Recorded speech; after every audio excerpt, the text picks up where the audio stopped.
खेती किसानी में कम आमदनी का रोना रोने वाले लोगों के लिए एक किसान का सफल प्रयास आंखें खोलने वाला है। राकेश ने कम लागत वाली खेती की ऐसी आसान विधि अपनाई है कि उससे साल में 50 लाख से भी ज्यादा की कमाई करते हैं। यह किसी भी बेरोजगार युवक के लिए एक बेहतर फॉर्मूला साबित हो सकता है। कमाई के साथ साथ यह पर्यावरण और खेतों के लिए भी बहुत मददगार है। आप भी देखिए एक इंजीनियर से सफल किसान बनने की राकेश की कहानी। जमाने का युवा तेज शहरीकरण की चकाचौंध में अपनी जड़ों से कटता जा रहा है। इसी दौर में सिविल इंजीनियर की नौकरी छोड़ एक युवा बेरोजगारों को जमीन से जुड़ी एक बेहतरीन मिसाल दे रहा है। ये युवा समाज की ऐसी रूढ़ियों को तोड़ भी रहा है जिसमें खेत खलिहान से जुड़े कामों को दोयम दर्जे का माना जाता है। जी हाँ, जिला फतेहाबाद गांव बैजलपुर हरियाणा के रहने वाले राकेश चिराग ने सिविल इंजीनियर की नौकरी छोड़ बिना केमिकल फर्टिलाइजर के साल 2016 में पहले 2 एकड़ में हिसार सफेदा वैरायटी की अमरूद के बाग लगाए। साथ में पौधों की नर्सरी तैयार करने का काम भी शुरू किया। आपको ये जानकर हैरत होगी कि राकेश जीरो बजट तकनीक को अपनाकर आज सालाना 50 लाख की कमाई कर रहे हैं। मैंने 2010 में सिविल इंजीनियर से डिप्लोमा किया था गवर्नमेंट पॉलिटेक्निक से। वहाँ से डिप्लोमा करने के बाद मैंने जॉब की। 5 साल मैंने जॉब की सिविल इंजीनियर की, 3 साल साइट इंजीनियर की, 2 साल बिल्डिंग इंजीनियर में काम किया। वहाँ पे पेमेंट भी मेरे को 40,000 रुपये मंथली मिल रहा था। पर उससे भी हम मतलब कोई बिजनेस करना चाहते थे जिससे हमारा प्रॉफिट बढ़ सके। और इसके लिए हमने सबसे पहले क्या किया, सन 2016 में नौकरी छोड़ के मैंने सिविल इंजीनियर की और सबसे पहले हमने हिसार सफेदा अमरूद का बाग लगाया और उसके साथ साथ हमने नर्सरी का काम किया। पिछले साल जो है 2018 में 2017-18 जो फाइनेंशियल ईयर था उसमें हमने लगभग 50 लाख रुपए से अब हमने इस 9 एकड़ प्लॉट से आमदनी की थी, जबकि अब की बार हमारा टारगेट है 1 करोड़ से अब। आप सोच रहे होंगे कि आखिर राकेश सिहाग ने क्या तकनीक अपनाई।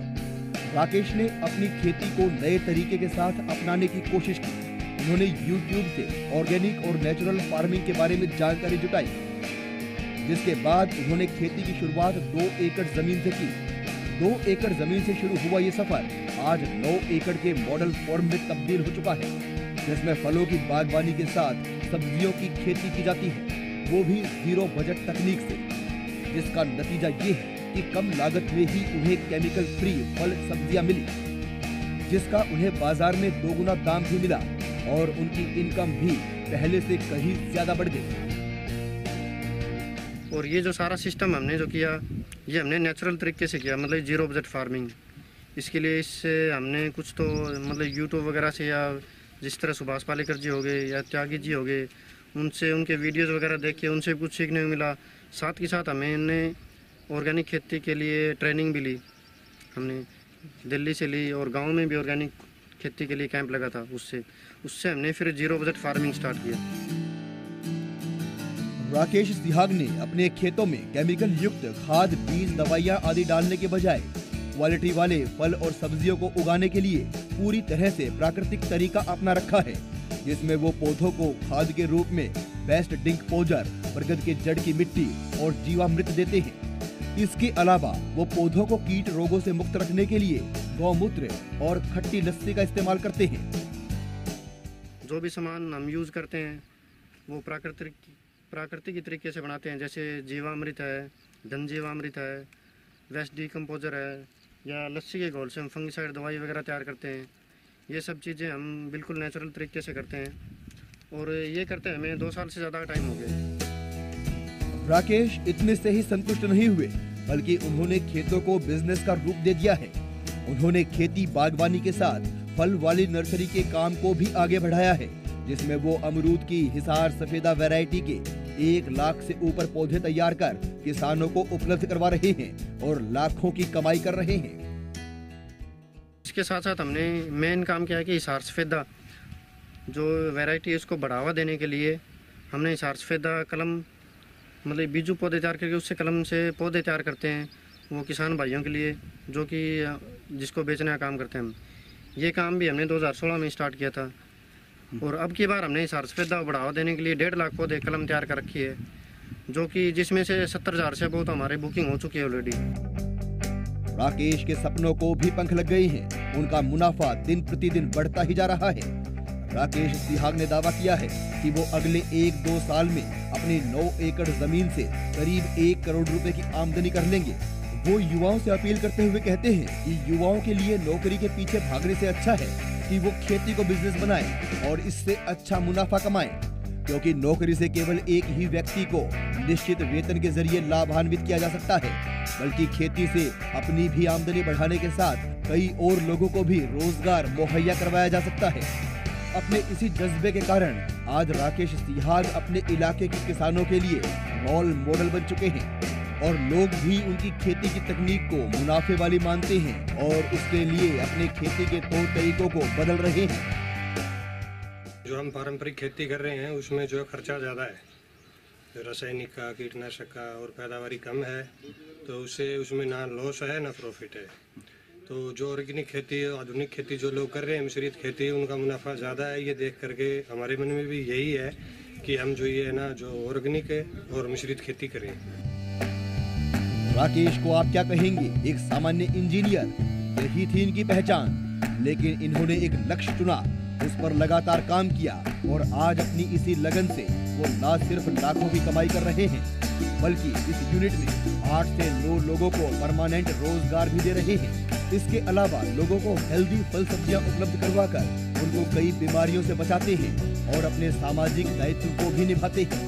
उनकी इस नेचुरल खेती से प्रकृति को किसी भी तरह का नुकसान भी नहीं हो रहा। ब्यूरो रिपोर्ट, ज़ी मीडिया।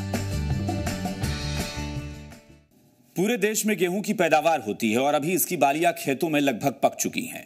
किसान इसकी कटाई की तैयारी में हैं, लेकिन कटाई का वक्त, तरीका और फसल की स्टोरेज जैसी कई अहम बातें हैं जो आपके लाभ से सीधे जुड़ी हुई हैं।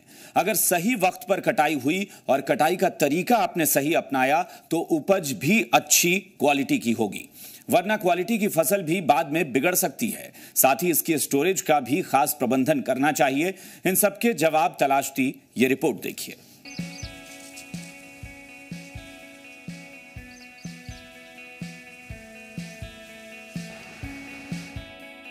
सोने की तरह लहलहाती गेहूं की बालियां पककर कटने को तैयार हैं, लेकिन इनकी कटाई कब करें, कैसे करें, ये सवाल किसानों को परेशान कर रहा है, क्योंकि कई बार किसान इनकी कटाई पकने से पहले कर देते हैं, जिससे उनकी उपज बाद में सूख कर सिकुड़ जाती है, या नहीं तो देर होने पर खेतों में ही झड़ने लगती है, जिसका खामियाजा किसान को कम उपज या गुणवत्ताहीन उपज के रूप में मिलता है। पर अगर कटाई के समय कुछ खास बातों का ध्यान रखा जाए, जैसे फसल की कटाई किस अवस्था में करें, फसल की कटाई का तरीका क्या हो और फसल का भंडारण कैसे किया जाए, तो इन सवालों के सही जवाब से आपकी फसल की क्वालिटी और उपज दोनों बढ़ जाएगी। 10 अप्रैल के आसपास गेहूं की कटाई का कार्य जोरों से स्टार्ट हो जाएगा। किसानों से अनुरोध है कि वो अपनी फसलों का जब बिल्कुल पक जाएं, उसी के बाद ही उसकी कटाई करें। गेहूं की पकने की अवस्था का अनुमान किसान अपने अनुभव के आधार पर लगा सकते हैं। जैसे फसल पकने पर पत्तियां सूख जाती हैं और बाली के नीचे का भाग सुनहरा हो जाता है। दानों को अगर अंगूठे से दबाया जाए तो दूध नहीं निकलता और दोनों में कड़ापन आ जाता है।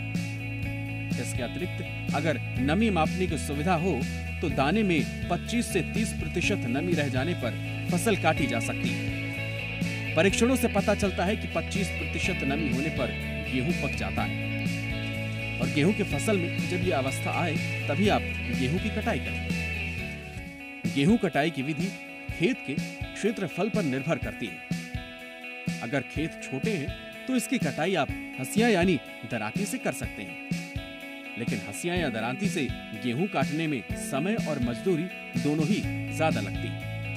ऐसे में ज्यादातर किसान गेहूं की कटाई हार्वेस्टर मशीन यानी कंबाइन से करवाते हैं, लेकिन ज्यादा समय से काम में ना लेने के चलते ये मशीनें कई बार दिक्कत करने लगती हैं।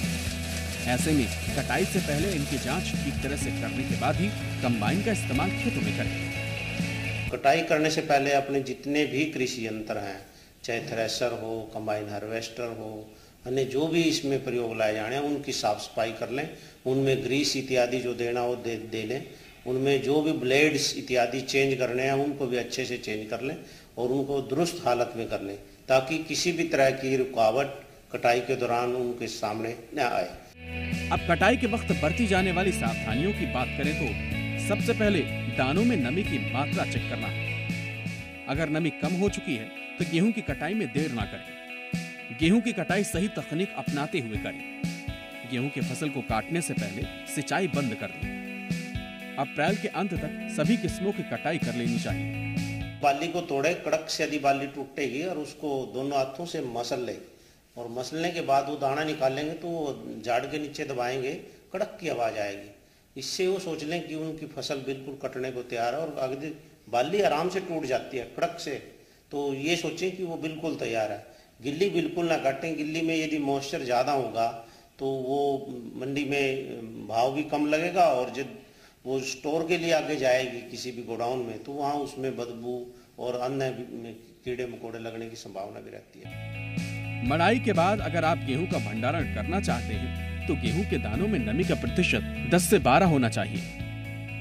भंडारण से पहले जिसमें गेहूं रखना हो उन ड्रमों को धूप में अच्छी तरह से सुखा लें।